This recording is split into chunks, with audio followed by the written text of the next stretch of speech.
Community. It's not something you find on a map or create on your own. A community is something that's created by members of a society coming together and sharing their goals and accomplishments.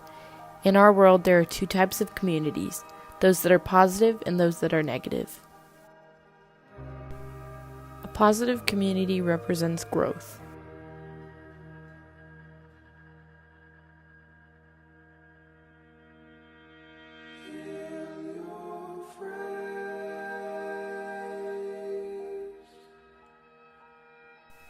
It represents beauty.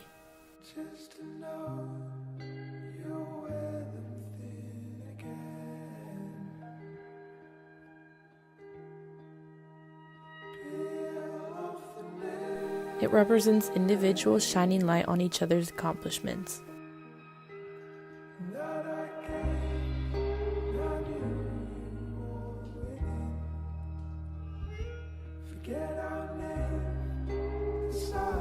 It represents a flowing community which is constantly moving forward. But sometimes the flow of society and its accomplishments stop.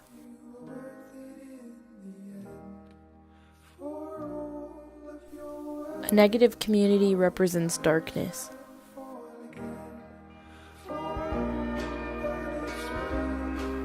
It represents people fighting their way to get to the finish line first.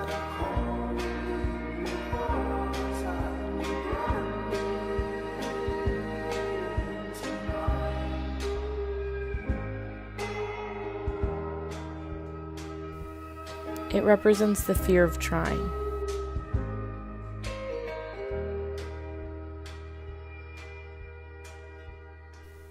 It represents a loss of connection to others. But you have a choice to be part of a positive or a negative community. In the book Chronicle of Death Foretold, Bayardo San Roman finds out his new wife is not a virgin, and he, along with the rest of the town, looks down on Angela Vassario.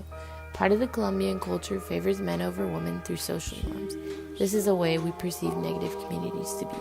A community can only thrive when every individual does their job and shares their accomplishments with the rest of its members. In the wise words of the civil rights activist Cesar Chavez, we cannot seek achievement for ourselves and forget about progress and prosperity of our community. Our ambitions must be broad enough to include the aspirations and needs of others, for their sakes and our own. In 2010, a copper and gold mine collapsed in Chile, trapping 33 men underground. After 69 days of suffocating heat and the need for food and water, the miners were finally found. During the time of the disaster, every family member and friend of the community gathered around the mine, praying, hoping, and suffering together. 2,000 feet under, the 33 men band together and supported each other while they waited to be rescued. If we as a community don't step up to help each other, then who will?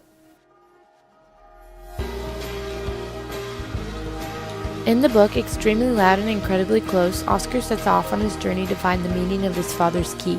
Before he leaves, his mother finds out what he has planned and she decides to go to each and every stop. She shares what her son is trying to do and how each black can help in order to let Oscar achieve his goal. Every individual does their part and pretends they are hearing Oscar's story for the first time. That's what a positive community looks like.